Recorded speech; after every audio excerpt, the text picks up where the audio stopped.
On three! Three! Extreme Ghostbusters, 1997, History Explored. Intro. Extreme Ghostbusters, which debuted in 1997, imagined a fresh era of paranormal investigators. The concept had a founder-member, Egon Spengler, teaching 4 university students to confront new otherworldly dangers after the initial bunch of Ghostbusters broke up a decade before the real Ghostbusters. Despite only airing for 1 season, the program had an effect on the Ghostbusters lore and is warmly remembered for its distinctive aesthetics, colorful characters, and the extension of the popular Saturday morning animation. It was the autumn of 1997 when the creators released the iconic TV commercial for the show, which conjures images of 90s propaganda. The scary electric guitar music, the edgy vocalist who pronounced extreme with far too much effort, and of course, the dare Extreme Ghostbusters. Can you handle it? Despite the fact that Ghostbusters is a legendary film series with a surprisingly good late 80s animation spin-off, you'd be excused if you'd never known of the brilliant Extreme Ghostbusters. It lasted 40 episodes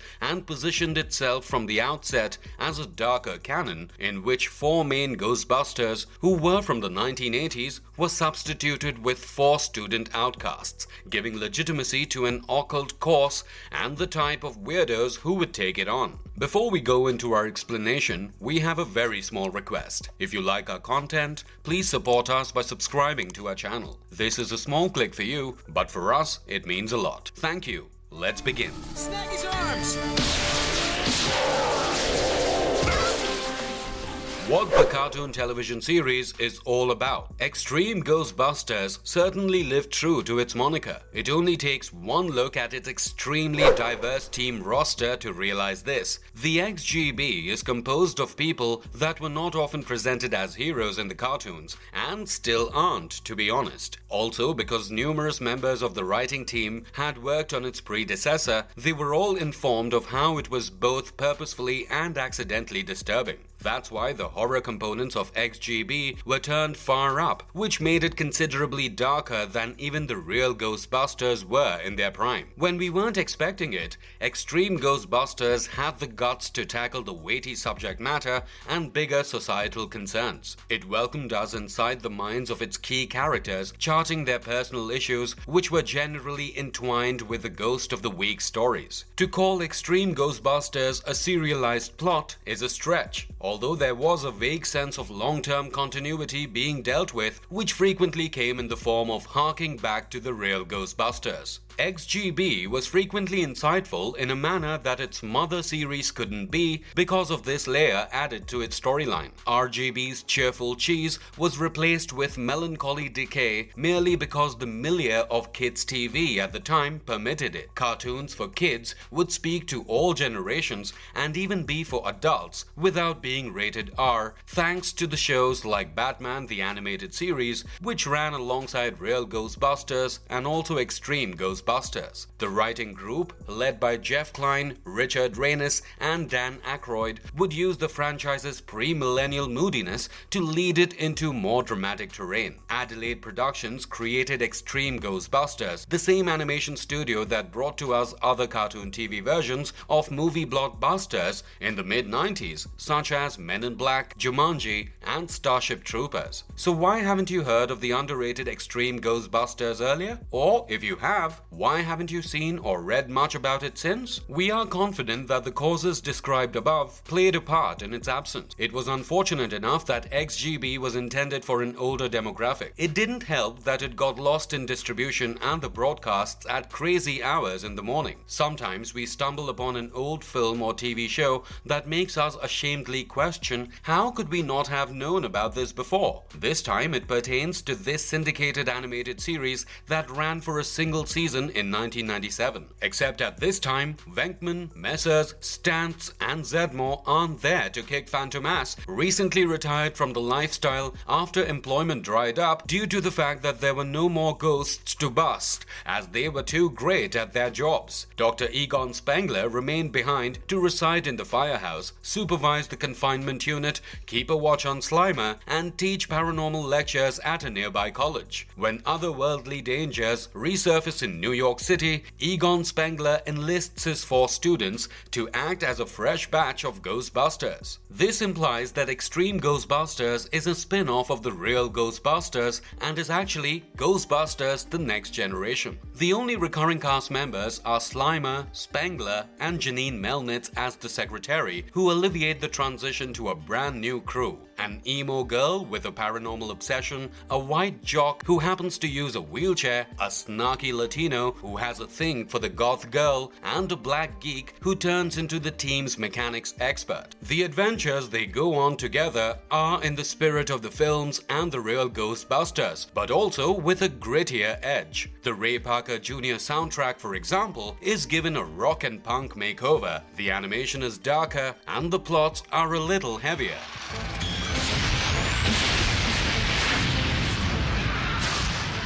Main characters of the cartoon series: Eduardo Rivera. Eduardo Rivera, also known as Eddie, is one of Egon's 4 pupils who go on to become Ghostbusters. He was largely renowned for his laziness and snarky demeanor. He was a university student at the same university as Egon. Eduardo became engrossed with the realm of the Ghostbusters after enrolling in Egon's Paranormal Phenomena 101 class. Eduardo is the son of a cop and lives with his elder brother, Carl Rivera, who is also a cop, although they don't get along. His father is supposed to be dead or at minimum retired because his brother alludes to him in the series in the past tense during one heated confrontation. Eduardo is antisocial and listens to punk music. He lives alone next door in his brother Carl's guest bedroom.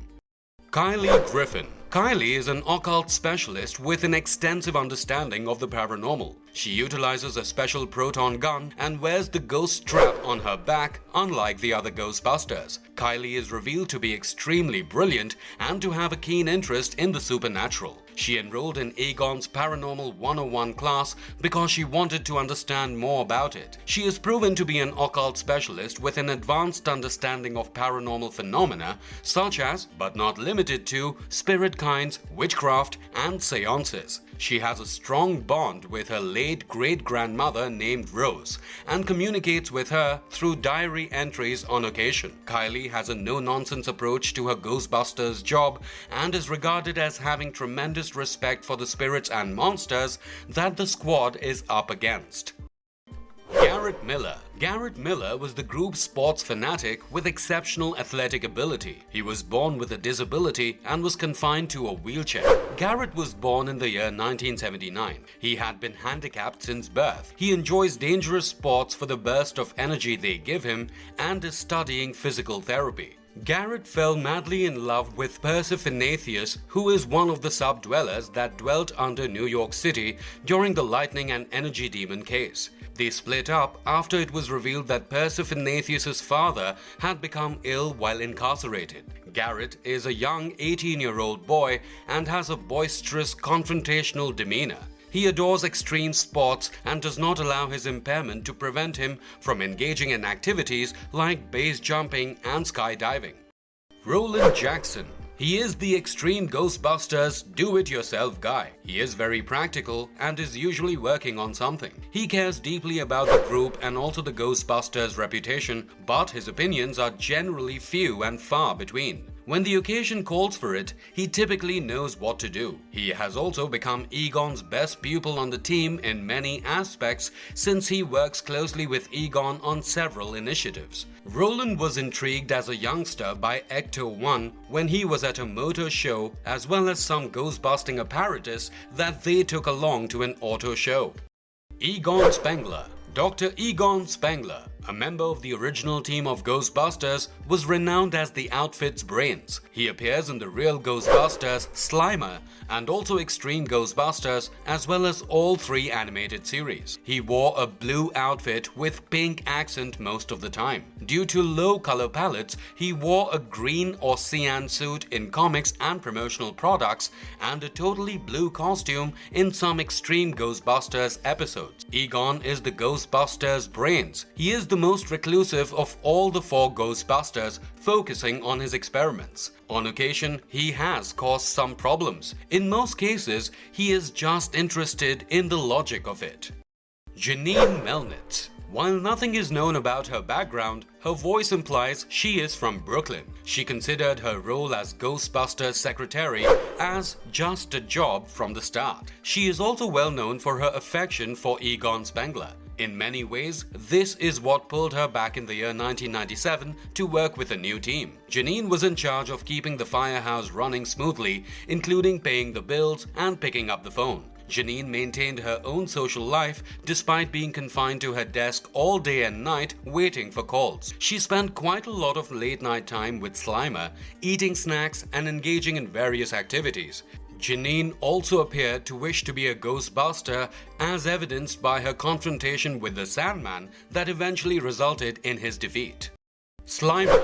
Slimer was based on the character from the film version of the show. The ghost's connection with the crew varied from pet to mascot to test subject to full member. Slimer was a wicked spirit that became caught amongst the other ghosts. He was also enjoying a hot dog before being trapped, and he only went out of the trap to bring the hot dog with him. Slimer is a pleasant yet ravenous ghost that wants to assist the Ghostbusters. He also has a penchant for eating, which lands him in all sorts of problems early in the real Ghostbusters program. Slimer ate because he wanted to be welcomed by the Ghostbusters.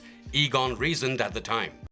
Equipment. Proton Pack. The Proton Pack, created by Egon Spengler and developed by Ray Stantz, worked similarly to its film version. The first time the Proton Packs were utilized was during the Sedgwick Hotel in their maiden case. Slimer, the Ghostbusters Class 5, was caught by Ghostbusters. Several times the Proton Pack provided power to devices such as a helicopter's initiation, Egon's other creations including the Ghost Bomb, as well as other inventions such as Eiffel's control box.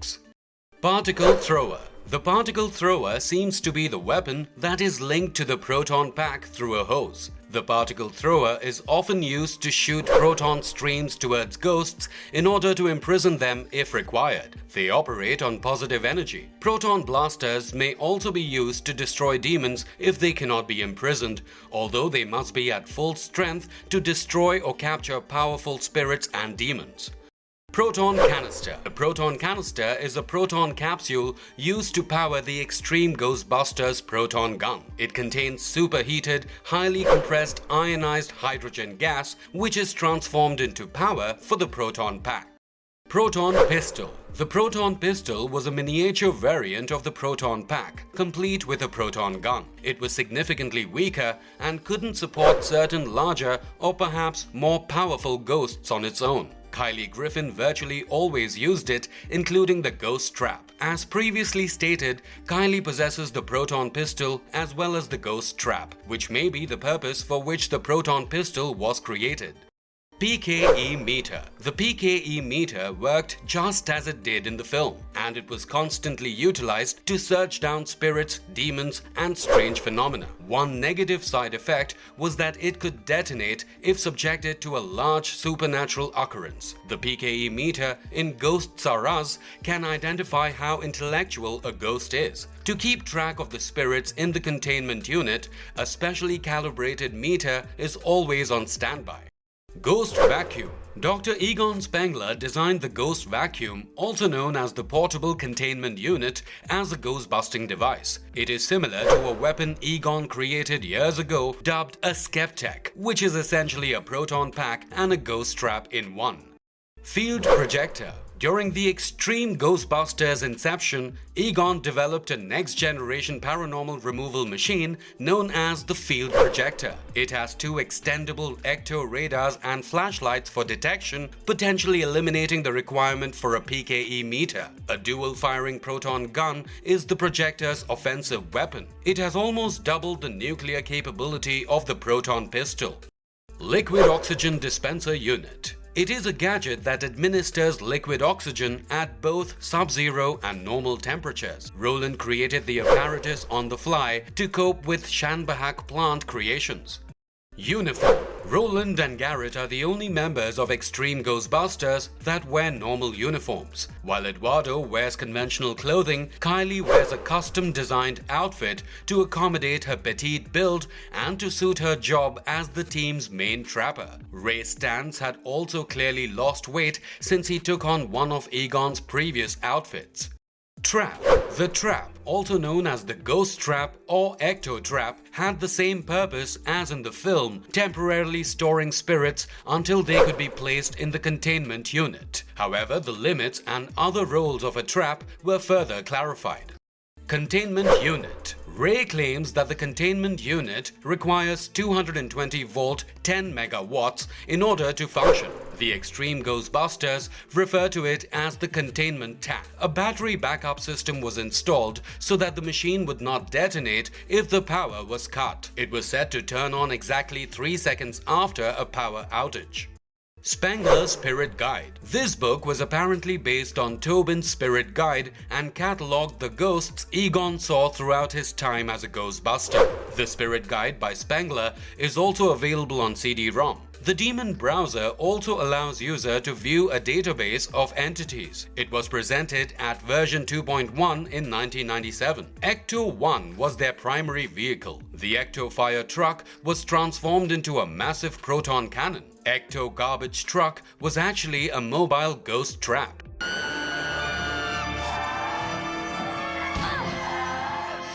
The first episode of Extreme Ghostbusters is titled Darkness at Noon Part 1, when Akira, a disease-spreading monster, is released by a gang of subway employees. A former Ghostbuster named Egon Spengler, who is now a college lecturer teaching paranormal subjects at a New York university, gathers the only pupils in his class to become the next Ghostbusters squad. A heavy fog drifts over the city past Rockefeller Plaza as well as the firehouse. Egon's monitor suddenly turned on and began taking measurements. Meanwhile, the released spirit Akira rejoiced in her release and announced that the 11th prophecy will be fulfilled. Egon examined a PKE meter and discovered the numbers had gone through the roof, indicating a huge outbreak of unearthly activity. Egon said that the tunnel through which Akira fled had to be closed since it had burst a trans-dimensional rift, a portal to the spirit realm. Akira came ready to attack,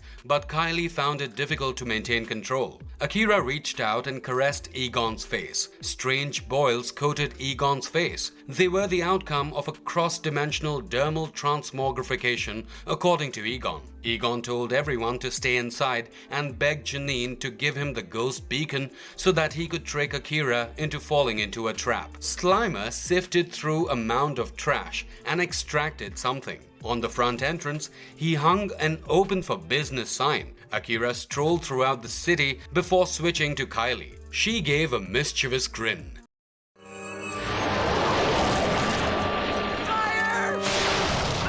Darkness at Noon. The second part is the second Extreme Ghostbusters episode and the second installment of the Darkness at Noon storyline. With Akira transmitting her sickness through infected Kylie Griffin, former Ghostbuster Egon Spengler, who is also affected, assists in training and equipping the new members for combat. Akira, who was still in control of Kylie, attacked two people at payphones in the city. A subway train went through the 42nd Street station. Akira infected everyone on board. The only person who remained was a blind guy. He was terrified and inquired as to what was going on. Last, Akira infected him. Egon deduced that Akira was actually a symbio-apparitional being in need of a host. When many Akira victims stumbled up to Ecto-1 seeking assistance, the men were interrupted from examining the PKE readings. The crew managed to free Kylie from Akira by shooting her. Akira circled the Brooklyn Bridge and resumed her rampage. Kylie informed the group that she had received a signal from the southeast. Akira called forth her progeny from all across the city. The spawn all drew away from Akira's victims and swooped to the bridge. As Akira was being dragged down, Kylie set the trap. Akira promised to take the crew down with her. The Ghostbusters arrived at the firehouse with the used trap sometime later. Eduardo handed the trap to Egon. He led everyone downstairs and placed Akira in the redesigned containment unit. Back in the crosstown subway, a swarm of spirits escaped and soared into the city. Hold it right there, Sandman. Here's mud in your eye. The series' third episode is titled The True Face of a Monster. A rabbi's pupil builds a golem to protect the temple from vandals who are spray painting anti-Semitic slogans and wrecking it late at night. However, the golem proves too powerful for the youngster to manage. A clay giant assaults two individuals who are vandalizing a synagogue. Garrett bumps into old buddies with whom he used to play hoops and hustle, but Roland is just not as warmly welcomed. Racism and intolerance are dealt with by the team. When Kylie fired at the golem and Roland freed the rabbi, the monster was finally killed. Kylie requested that the golem be stopped by the rabbi. The rabbi was perplexed and unsure how to proceed. He didn't think they existed. The golem fell down a sewer while the group sought to recalibrate. Garrett had an idea and began firing the smelting vats. As things became violent, everyone else fled. The golem emerged from the ruins, but he was obviously different. Roland and Garrett took some rods and started working on the golem's leg. Kylie jumped on the bandwagon and fired a pen loose. Several rods fell on the golem, shattering it into bits. Kylie charged toward the golem as it attempted to reconstitute. She snatched a scroll from its lips. The golem crumbled, releasing all of its captives from their clay cages. What are you afraid of? Mayonnaise? Ah! Oh, no! Fear itself is the show's fourth episode. The Extreme Ghostbusters examine weird happenings in a freshly remodeled hotel and encounter a ghost who brings any person's worst nightmares to reality. Instead of attempting to fight against their anxieties and eradicating each manifestation, the crew manages to annihilate the monster by switching their fears with each other and destroying those before leaving the monster to peacefully reside in its realm and closing the gateway. On your knees. Cartoon casts. Egon Spengler, played by Maurice LaMarche, known to be a very quiet individual, gave a rare public performance in 2002 during the San Diego Comic-Con International Convention. He and other guest stars Jess Harnell and Rob Paulson performed many sketches, and LaMarche received a huge ovation when he performed The Brain, his favorite role. He returned for an encore performance at Comic-Con 2003. Janine Melnitz, played by Pat Music. Pat Music is a voice actress who has portrayed April Eagle, Tony Toponi, and Vanna Pira. She is Mae Whitman's mother. Eduardo Rivera, played by Reno Romano. Reno Romano is a voiceover actor who has played Spider-Man and Peter Parker, Batman and Bruce Wayne, and also Louis Serra.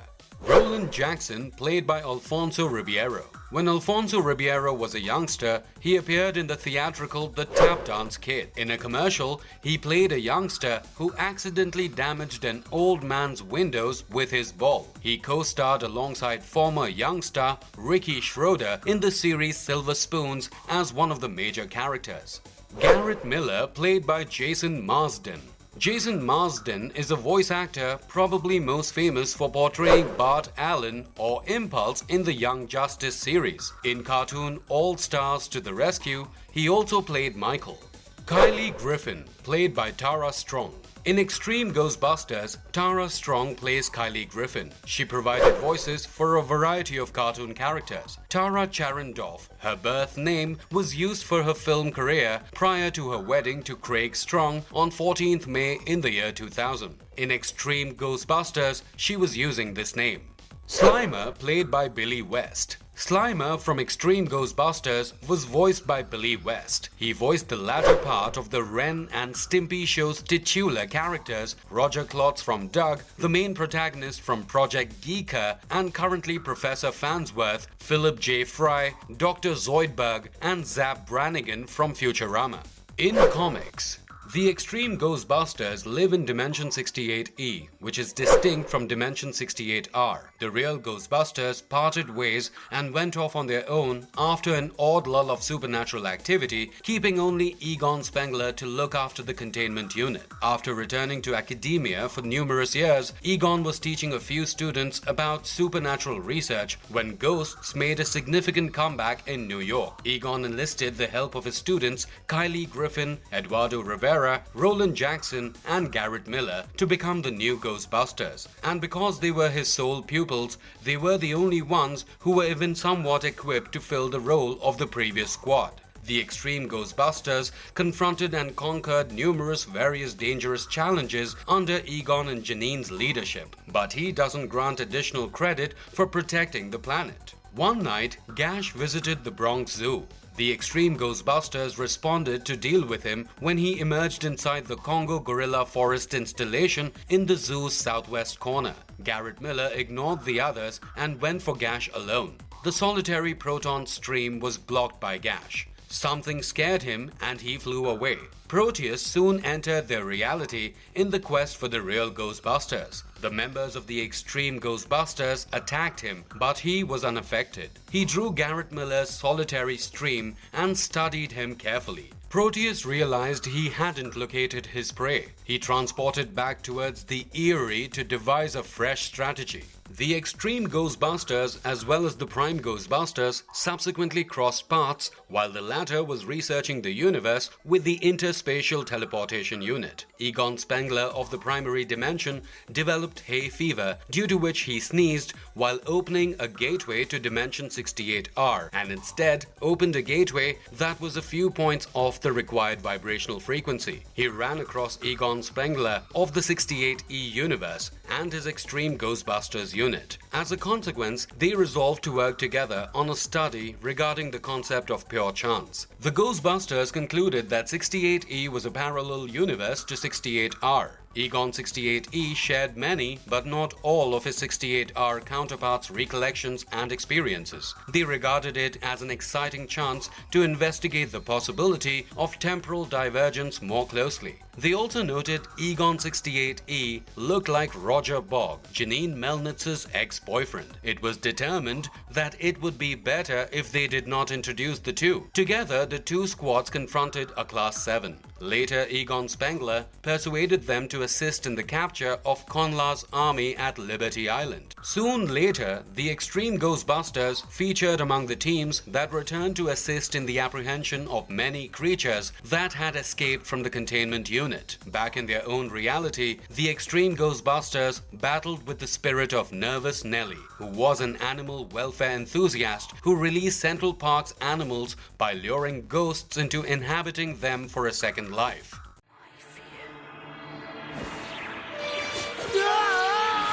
Interesting facts about the cartoon. This cartoon series is a spin-off of and somewhat of a sequel to the Real Ghostbusters from 1986. The reappearance of the legendary Real Ghostbusters was one of the finest episodes. They reappeared in a two-part segment fully clad in their classic jumpsuits and brandishing their proton packs. Except that their actual age was beginning to appear, they start to act and move more slowly. The creators and voice director insisted on the voice performers acting organically rather than theatrically. They also desired that the whole ensemble be present during the recording sessions rather than recording them individually. Because most of the performers were also performing voice work for other series throughout the day, the Extreme Ghostbusters recording sessions were generally planned at night. During the show's creation, a contract was struck with toy firm Trendmasters to create a tie-in line line of toys. Trendmasters wanted the program to be called Super Ghostbusters, but the producers thought that was too soft, so they came up with a more edgy Extreme Ghostbusters. Samheim, a recurrent antagonist from the real Ghostbusters, appears in the opening and closing credits, but does not appear in any of the episodes. He was, however, made an action figure as part of Trendmasters' Extreme Ghostbusters merchandise series. Plans on giving Slimer a naughty goblin buddy dubbed Nat were made, but quickly abandoned. During the show's creation, a contract was struck with the toy business. Only Garrett Miller, one of the 4 Extreme Ghostbusters, was not made into an action figure inside the Trendmasters line of toys. The toys business was hesitant to market a figure who was disabled, but they ultimately produced a prototype. In the end, it was determined that incorporating a wheelchair attachment would be too expensive. During a follower Q&A on Twitter, Jason Marsden mentioned that one of his fondest moments from filming this season was Alfonso Ribeiro performing Amazing Grace before his recording session. The Extreme Ghostbusters design began with 3 girls and 1 guy, Eduardo, and were labeled as cynic, goth, square, and jock. Garrett was given the nickname Lucy and was placed in a chair to counteract the more annoying aspects of the jock's attitude. The red and yellow ghost train rides through the underground tube in the opening titles. Phil Barlow drew 6 floating ghosts to surround it: pink tentacle, blue flyer, red lizard, yellow bony, blue-green eyeball, and purple spiny. According to an early news release, Janine Melnitz was originally the person who recruited the new team and was now lecturing about history at a nearby college. But when the show went into production, this last part was dropped. Gash, a gigantic ringmaster ghost with a mouth in its stomach, who originally debuted in the real Ghostbusters, Slimer Come Home, appears in the opening and closing title scenes. In this series, Egon seldom joins the young Ghostbusters on missions, but when he does, he sports a dark grey flight suit similar to the ones temporarily seen in and depicted in marketing artwork for Ghostbusters 2.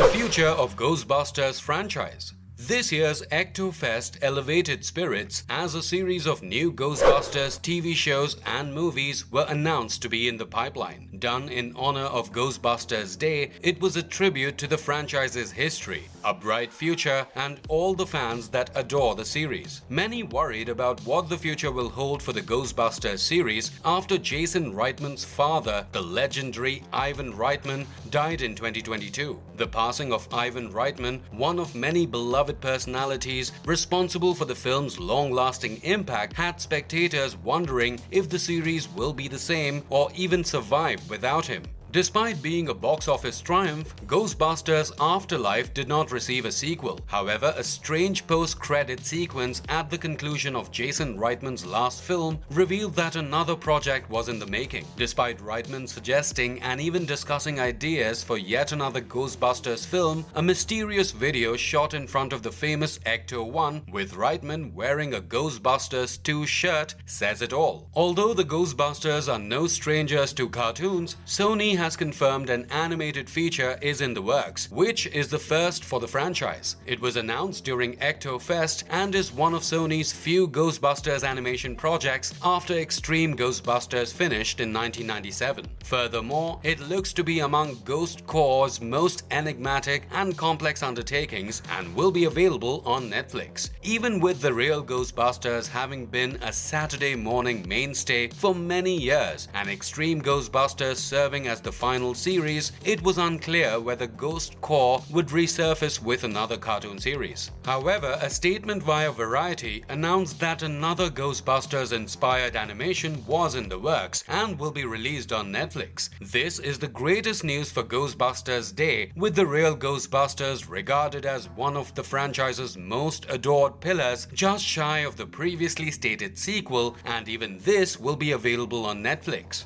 Sony executive Tom Rothman had already hinted about a new film in May. In a question and answer session, the studio president stated that not only the Ghostbusters 5 was in the works, but also that the series world will be expanding shortly. We now know at least some of the scope for that growth. In addition to the brand new animated series for Netflix that was announced this morning, the brand revealed plans for a cartoon film with all original characters and a fresh outlook. Brenda Sue's latest Sony animation film will be directed by Chris Prynowski and Jennifer Kluska.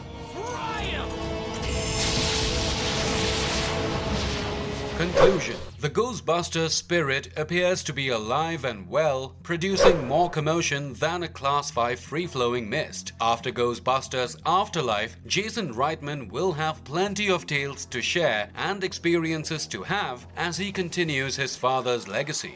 With so many ventures in development, it's important to maintain the proton packs on hand as more information about the relaunches, spin-offs and sequels become available. And if you liked our content, don't forget to leave a like and subscribe to us if you haven't already. Have a good one and be safe. Thanks everyone. I don't know, but it's about to become cat litter.